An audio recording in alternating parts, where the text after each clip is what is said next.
Salut tout le monde, salut Phil. Salut mon Simon, salut tout le monde, comment va? Bah super, franchement. Oui, en pleine forme. En pleine forme. En pleine forme. Ah oui. En plus, on a un beau jeu à présenter ici. Tu connais mon amour pour le monde du Seigneur des Anneaux. Je connais ton amour. Mais oui, voilà. Il y a un petit peu de jalousie de sa part, c'est normal. Mais face au Seigneur des Anneaux, on ne peut pas faire grand chose. Il y a plein de jeux qui sortent sur le Seigneur des Anneaux, mais celui-là vaut particulièrement la peine qu'on s'arrête dessus. Et ça fait partie pour des explications annoesques. Annoesque.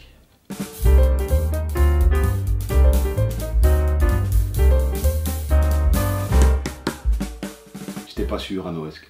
Annoesque, voilà, je me suis rendu compte que Annoesque, ça n'existait sans doute pas comme... En tout cas, je le connais pas, mais il y a beaucoup de choses que je... Mais c'est quoi le annulaire?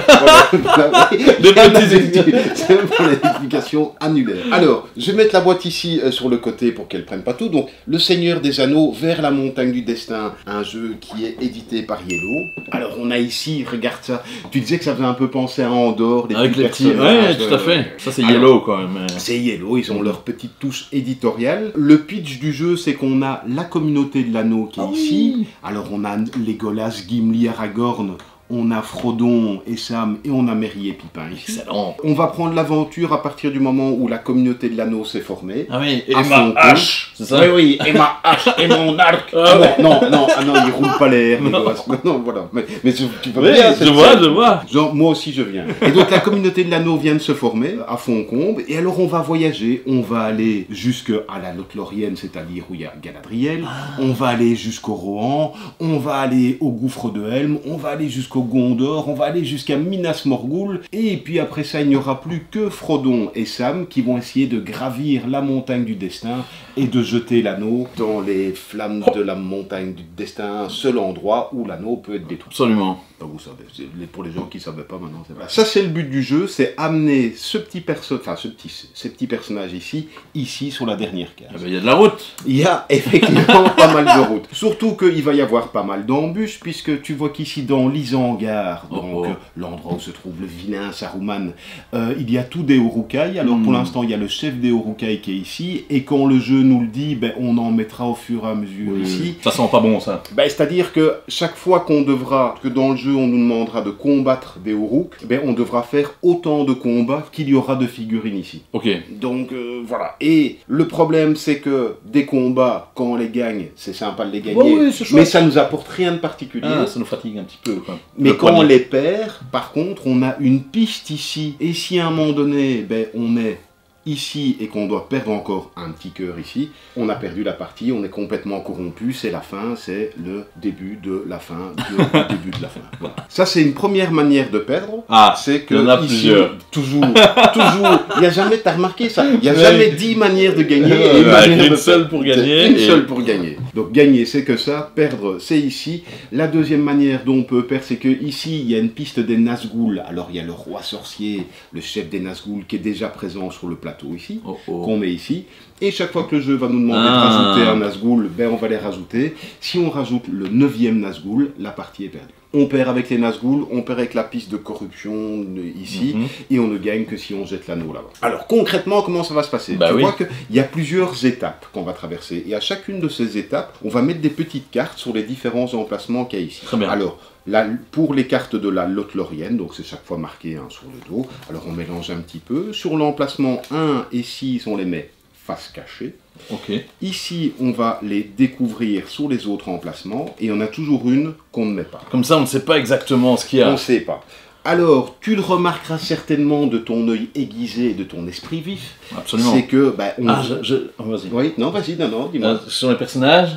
C'est des vrais personnages. On a Saruman, on a Elrond, on a le Balrog de la Moria, on a Arwen. Et forcément aussi, comme tu peux t'en douter, les personnages qu'on va rencontrer en fonction des endroits, c'est thématique. Enfin voilà, il n'y aura pas d'anachronisme par rapport à l'histoire. Et comme tu peux t'en douter aussi, sans connaître encore les effets, il y a des cartes rouges, des cartes vertes. Des gentils et des méchants. Les cartes vertes, c'est plutôt des alliés qu'on va essayer de récupérer. Les cartes rouges, ça va jamais être des bonnes nouvelles. Non, ça n'a pas l'air en tout cas. Donc ça, c'est les événements ou les ennemis ou les alliés qu'on risque de croiser pendant le trajet. Et maintenant, aussi, au début de la partie, on a ce bon vieux Boromir.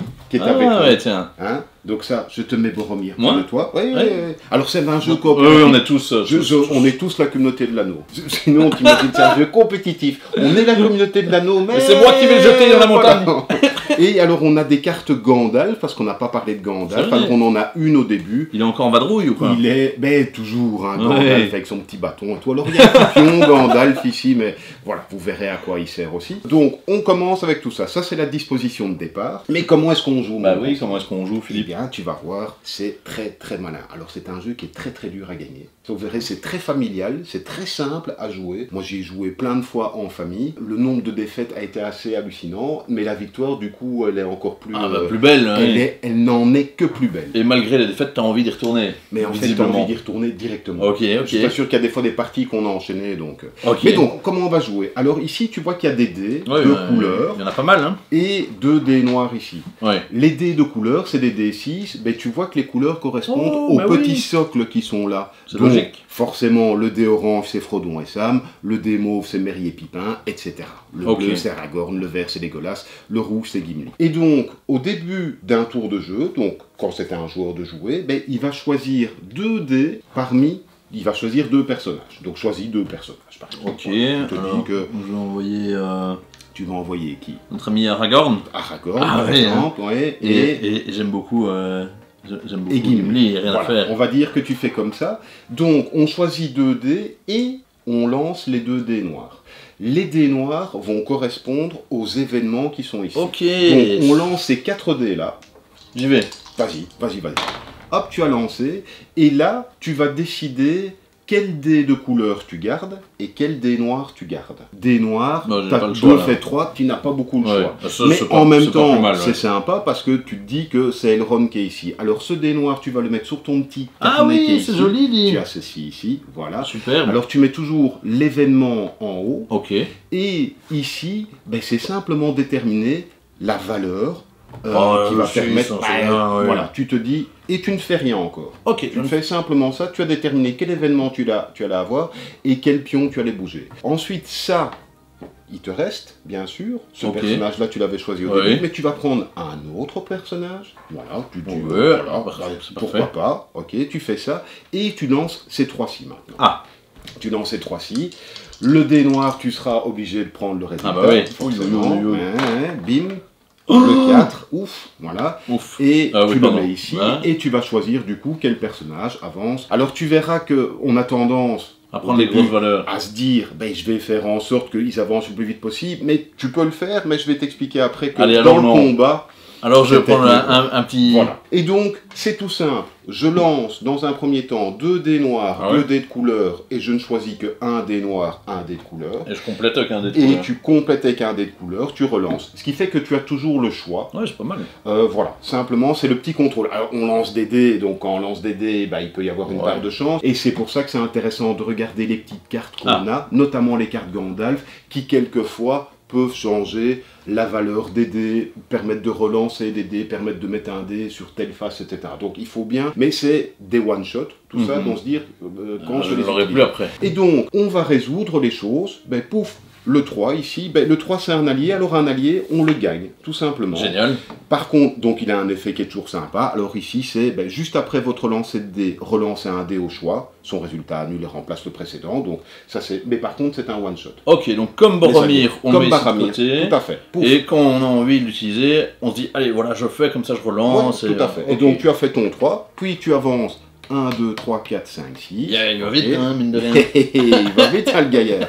Après, tu as fait le 4. Aïe. Et alors, le 4, c'est le Balrog. Alors, tu vois déjà, tu as des cœurs, tu as des cœurs noirs Ouais, ça ici. donne pas envie. Alors, hein. les cœurs noirs, ça veut dire que d'office, tu perds 1, 2, 3 cœurs. Ouais, comme ça, c'est fait. Comme ça, c'est On- fait. On Et en n'y plus, pense plus. alors, on va pas rentrer dans le détail, mais ça fait en sorte que ça occupe bien Gandalf pendant tout un temps. Et qu'en fait, le pion Gandalf, on le met seulement ici au gouffre de Helm. Ah, Ici, et ça veut dire qu'il ne pourra plus être utile jusqu'à ce moment-là. et donc les C'est-à-dire- cartes Gandalf. Voilà, ne servent à rien jusqu'au moment où Gandalf est récupéré ici. Ah ben voilà. Sur les cartes, tu vois aussi qu'il y a des cartes où là on voit qu'il y a une carte avec une flèche, ça veut Ouais. dire qu'elle est éjectée. Ah oui, C'est on une le seule veut plus, le fois. Balrog. Hein. Balrog, Les c'est choses soient terminé. claires. Non, c'est bon. Hein. Par contre, il y a des cartes, comme Saruman ici. Saruman, c'est ce qui fait en sorte qu'il y a des Uruk qui vont se rajouter ici. Donc c'est placer 2 Uruk en Isengard. Lui, il reste tout le temps. Oh. Lui, il ne va jamais être viré. Et donc, voici comment ça s'est passé. Donc ça, c'était les fossés. Et tu vas avancer Aragorn de 1 ici.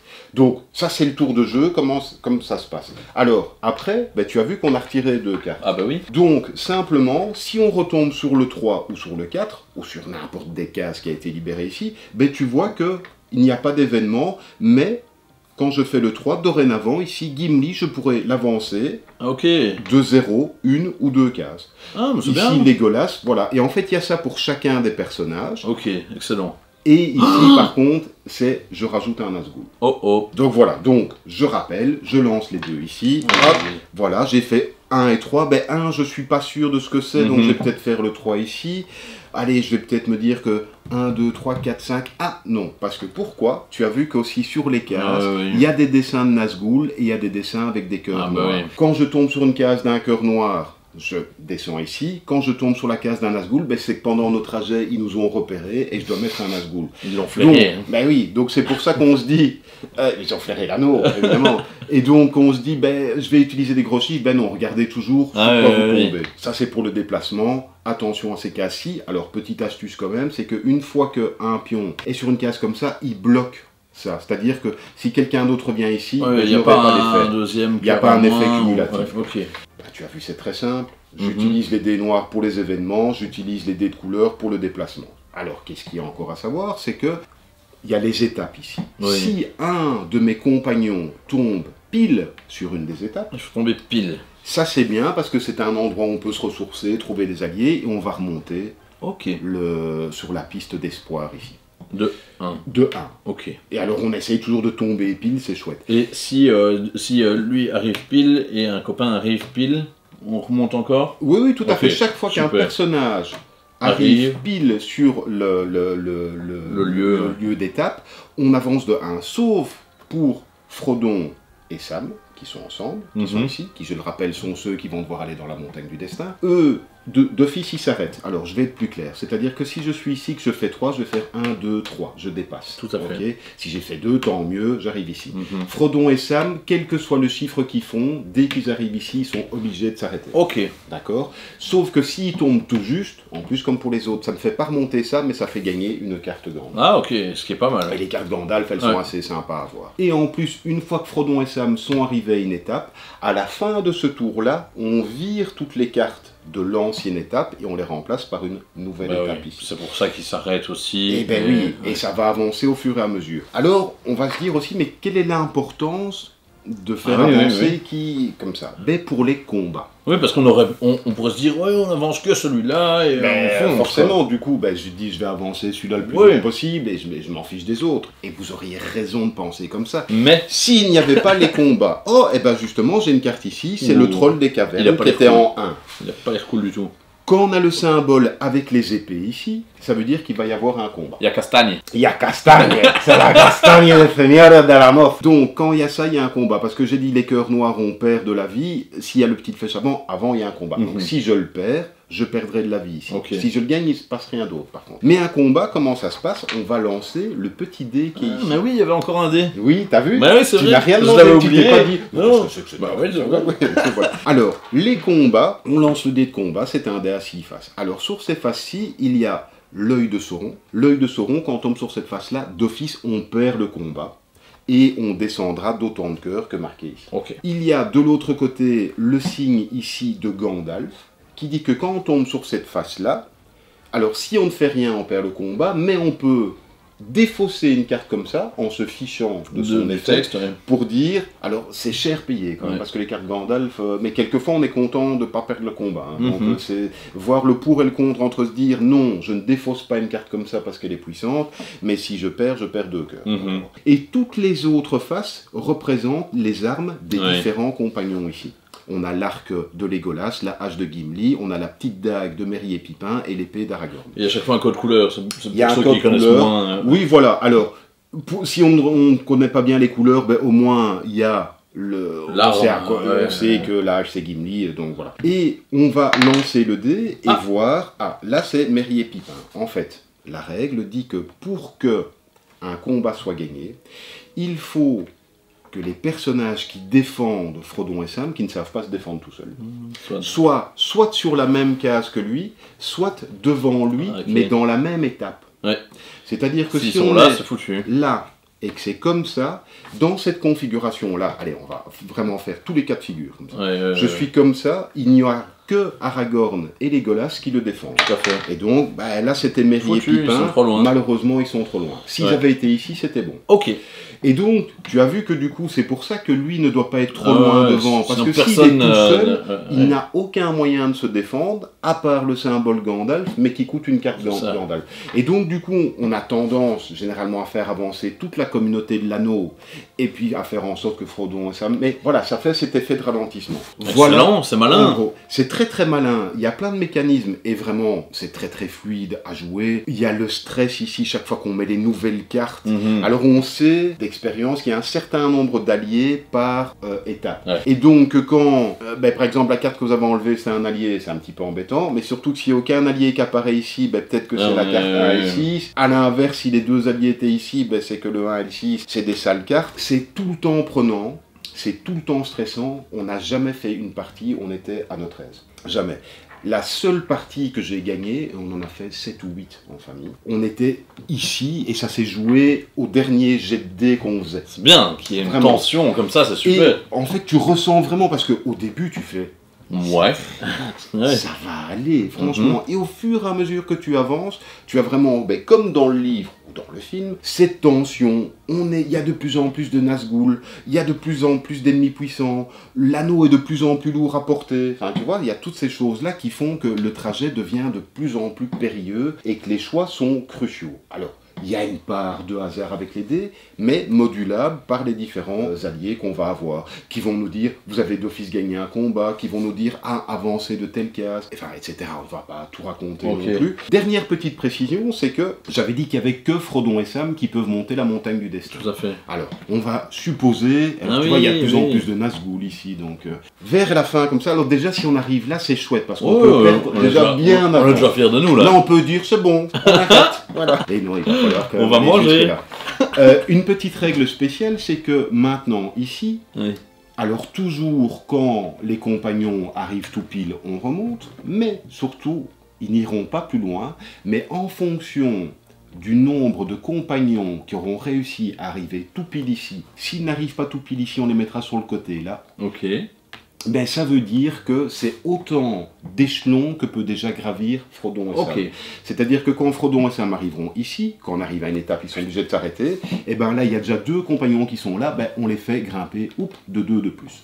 Et donc, ce sera un maximum de 4 de plus. Donc, on essaye absolument d'en avoir qui arrivent ici. Et quand on est dans cette configuration-là, il n'y a plus personne qui peut les aider au combat. Il n'y a plus personne qui peut les aider, et la seule chose que vous allez faire à ce moment-là, il y a des cartes comme pour toutes les étapes, montagne du destin, qui sont pas piquées des pommes de pin, crois-moi. Et le seul truc qu'on va faire, c'est lancer un dé noir. Ce dé noir va déterminer quel événement il va y avoir. On voit si on y survit ou pas. Et Frodon et Sam, après, avancent de une case. Donc on a intérêt à avoir des copains ici. On a intérêt parce que sinon ça va être 1, 2, 3, 4, 5, 6, 7 jets de dés. Faut y aller quoi. Et on va pas les montrer, mais voilà. Il y a largement de quoi ne pas arriver jusqu'au bout. Voilà mon Simon. Oh, ça donne envie, hein. Écoute, moi, j'ai directement eu envie d'y jouer parce que j'aime bien l'univers. Et vraiment, la mécanique est très très simple. C'est vraiment, on l'a dit, on lance 2 dés noirs, 2 dés de couleur, on choisit un dé noir, on le met ici, un dé de couleur, puis on choisit un autre compagnon, pouf, hop, et je mets ici, je choisis lequel, je fais ça, et je résous les dés, et puis c'est au joueur suivant. En fait, c'est coopératif dans le sens où, quand c'est autour d'un joueur, c'est le joueur qui a lancé les dés qui aura le final. Ouais, il prend la décision, etc., mais on discute ensemble. On discute ensemble tout le temps. Ah, est-ce qu'on utilise cet allié-là pour... Ah, non, peut-être pas encore maintenant. Enfin, vraiment, il y a des discussions sans fin. On s'en veut toujours d'avoir pris telle ou telle décision. C'est complètement normal. Très, très bien édité, très tendu, joli. Enfin, écoute, moi, voilà. Ah oui, c'est super. Moi, je trouve que, éditorialement, c'est bien fait et ça rassemble la famille autour d'un excellent jeu de société. Ça suit le fil narratif de l'histoire, c'est tendu, c'est malin. Que dire de plus? Alors tu vois, il y a Galadriel ici à l'œil de Sauron, mais je vous laisse la surprise. Mais oui, on a envie de savoir. Mais merci pour ces formidables explications. Mais je t'en prie, j'espère que ça aura été clair pour tout le monde et que ça vous aura donné envie d'à nouveau parcourir la terre du milieu et de la sauver de la sombritude de l'anneau du Seigneur des Ténèbres. Mais c'est vrai que, allez, moi j'apprécie le Seigneur des Anneaux, mais je suis pas un fan comme toi. Et pourtant, ça me parle, j'ai envie de vivre cette aventure. Et c'est vrai qu'on reconnaît, hein, vite fait, les personnages, etc. Et ça a l'air très bien fait, ça donne envie d'essayer, de se prendre une raclée et de recommencer, en fait. Même si on ne connaît pas l'univers, si on connaît l'univers, c'est toujours mieux, parce qu'on va reconnaître les personnages, on est content de tomber sur Arwen, sur Errol et compagnie, mais le jeu peut même donner à l'inverse envie de découvrir cet univers-là, parce que c'est tellement tendu qu'on se dit, bah oui, tiens, j'ai envie de savoir comment ça s'est passé vraiment. Donc. Et alors finalement, bon, on a parfois la critique aisée sur les jeux à licence, et on a quand même relativement souvent raison, mais il n'y a rien à faire. Ici, il y a de plus en plus de jeux, notamment Seigneur des Anneaux, qu'on présente, et qui sont très bons. Franchement, c'est tout à leur honneur parce que c'est tellement simple au niveau marketing d'accoler un Star Wars, Game of Thrones, enfin voilà. Tout de suite, on met un truc Avenger et on sait très bien que rien que d'avoir mis ça, il n'y a même pas besoin de se soucier de la qualité du produit, ça va se vendre. Tu peux faire du lait, tu peux faire n'importe quoi, tu te dis, voilà. Eh ben non, moi ce que j'apprécie énormément, et c'est le but quand on présente les jeux ici, c'est que non seulement c'est une licence bien sûr, mais que le jeu vaut la peine d'être joué. Et que ça n'est pas juste, ah bon, on a pris une thématique. Et non seulement d'avoir pris une licence, mais d'avoir fait en sorte de coller vraiment à l'esprit du Seigneur des Anneaux. On a vraiment l'impression de revivre l'histoire. Et c'est pas, tiens, on aurait mis n'importe quoi d'autre, c'était pareil. Non, là, c'est bien calibré pour que ce soit cet univers-là. J'aime beaucoup. Eh ben bravo et merci pour les explications. Mais je t'en prie, nous on va faire une partie. À fond. On va commencer quand même de là, parce que tu t'es déjà mis. C'est vrai que c'est pas vrai. Et alors, on va remélanger tout ça. Nous on est parti pour une partie. On est parti pour une partie. Absolument. It's party. It's my party. J'ai plein de chansons en tête. Et puis on vous retrouve dès la semaine prochaine pour de nouvelles explications. La semaine prochaine, des explications, mais guide. Merci beaucoup. Portez-vous bien. On se retrouve tout bientôt. Salut.